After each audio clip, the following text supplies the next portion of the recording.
On Target Institute presents a teaching from the Men on Target small group curriculum. Now with today's session, On Target founder Vince D'Acchioli. Hello, how you doing? And welcome to Module 5, Session 35 of our Men on Target curriculum.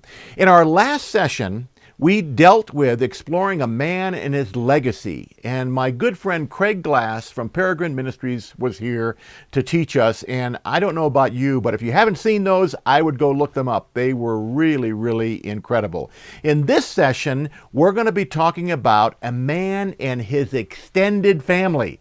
Sometimes I refer to this session as in-laws or outlaws, and the reason is because the kind of relationship we have with our extended family can be very profound. In fact, one of the biggest problems we face in our relationship with God and our spouse oftentimes comes from unresolved family relationships.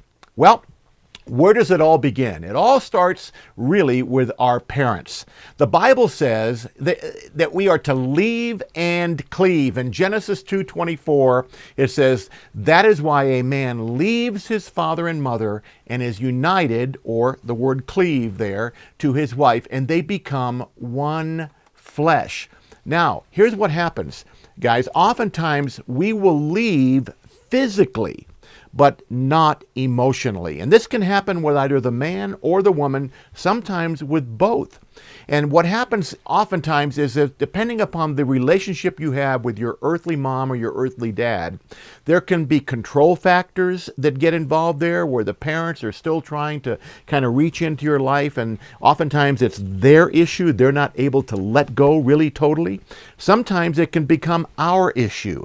I know in my own relationship with my wife early on, we had such wonderful relationships with our moms and dads that it was hard for us to let go. We kept wanting to gravitate and go back to them and visit with them often. And that isn't always a problem, but sometimes, especially when you start to have little kids around, it can become an issue. That's why it's really important.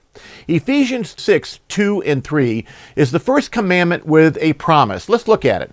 It says, honor your father and mother, which is the first commandment with a promise, so that it may go well with you and that you may enjoy long life on the earth. The word honor there is the word kabed. It means to attach high value. It means that they are to be important to us. They ought to carry weight in our life, but we need to be very careful that we don't let that honor and that weight become dysfunctional. Now, the two promises, kabed, attach high value, the whole idea of carrying weight. It says in Leviticus 19:3, each of you must respect your mother and father, and you must observe my Sabbaths. I am the Lord your God. In Matthew 15:3-4, Jesus says this, and why do you break the command of God for the sake of your tradition?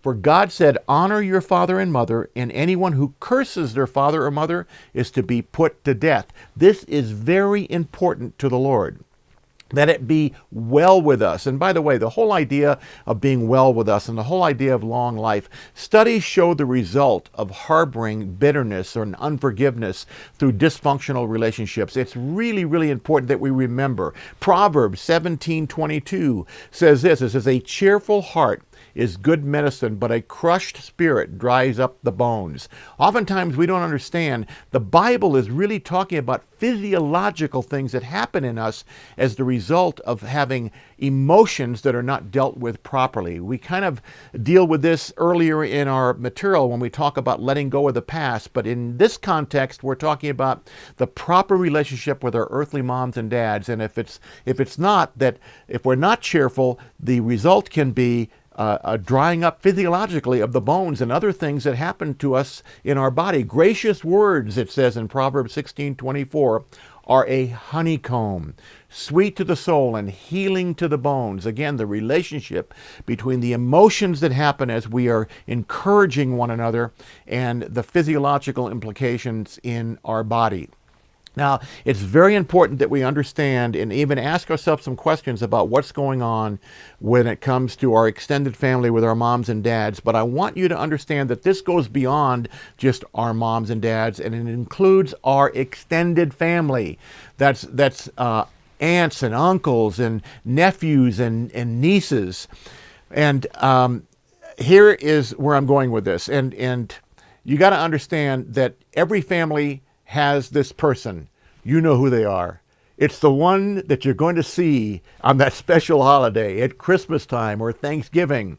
It's when the family gets together, and there's usually always the black sheep or the person in the family that is a little bit kind of on the edge, and you're thinking, oh no, what's going to happen this time when we get together? I remember growing up, we had an Aunt Margie, the angry aunt. And every time we would get together at Aunt Margie's house, and all the family would meet there, like, for instance, around Christmas time. And they all liked to drink. They had, in those days, they called them highballs. They would all get the highballs going, and Aunt Margie, she was such a thorn in our extended family side that it was unbelievable. Every time we got together, they would end up in an argument or a fight. And I remember we kids, we used to pull up chairs, man, and we'd root for them. It was really incredible. It was funny to us, but it wasn't funny to the family. There were some deep, deep issues there that would cause severe problems in the family because we didn't deal with those things in a very functional way. And in those days, our moms and dads really didn't have a personal relationship with Jesus. We tried to deal with everything in our own flesh, and that can become a real big problem. But listen, as Christians, we've got to be bigger people than that. We must not allow this dysfunction to happen. Our role is to love people always. And I want to share with you 3 things to consider. If this is going on in your family, here are 3 things that I need you to really drill down on right now. The first is to do an attitude audit. Ask yourself the question, where am I in my attitude toward certain family members? Philippians 2, 4 and 5 says, don't look out only for your own interests, but take an interest in others. You must have the same attitude that Christ Jesus had, being able to view people through Jesus' eyes. I recommend that you make a list, write down how you feel, and maybe some of the things that are issues that you're having with various family members that we can come back to and refer to later. And perhaps even in this second idea, the second thing is to pray for and seek opportunity to restore the relationship. In our extended family, if there are people in our family now that we have a problem with, we will pray, Lord, give us an opportunity to restore. Give us an opportunity to come together and have a better understanding and to love people that sometimes we're inclined not to. Okay? And in Galatians 6:10, it says, therefore, as we have opportunity, let us do good to all people, especially those who belong to the family of believers. But the idea here is all people. No matter whether they're believers or not, we've got to look for opportunity to do good. And what I recommend is you develop a plan.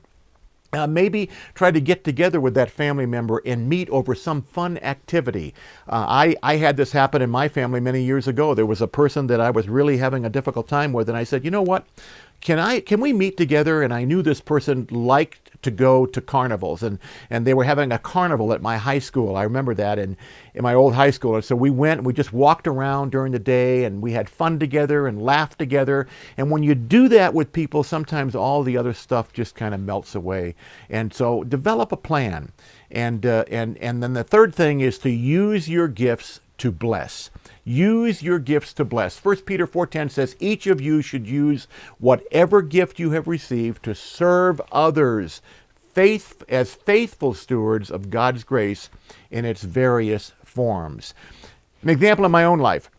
I used my gifts to bless my 2 nephews one day. This was many, many years ago. They were young boys, and I went to lunch with them. And they were struggling with some issues in their life. And I remember going to lunch with them and talking to them and having them give me some feedback. And I really had an opportunity during that lunch to really encourage them. I went right at them and I said, I went to Kevin and Jonathan. They're their names. I said, Kevin, let me tell you what I see when I look at you. And I was able to discern some things because God has given me a gift of discernment, discern some things that were happening in his life. And I could see his little eyes lighting up because his uncle was really loving on him and encouraging him. Same thing happened with Jonathan as I went to him and talked to him about some things that happened in their family that really hurt him earlier on. And so I had an opportunity to really encourage them. And I really want to encourage you to look for those kind of opportunities to do that and to bless them with the gifts that God has given you. Life implication. Listen, dysfunctional relationships in my extended family will hurt my relationship with God and my spouse. It is unbelievable. Once you settle those relationship issues, how much freer you feel and how much more God can show up in your relationships with Him and with your spouse. Very, very important. Life application. Here are some discussion questions that you really need to drill down on now. Identify family members you are having difficulty with. Maybe you don't have to mention them by name, but maybe you can talk about it a little bit in your group discussion. Identify, or maybe just do it privately and write down a couple of family members maybe that you're having difficulty with.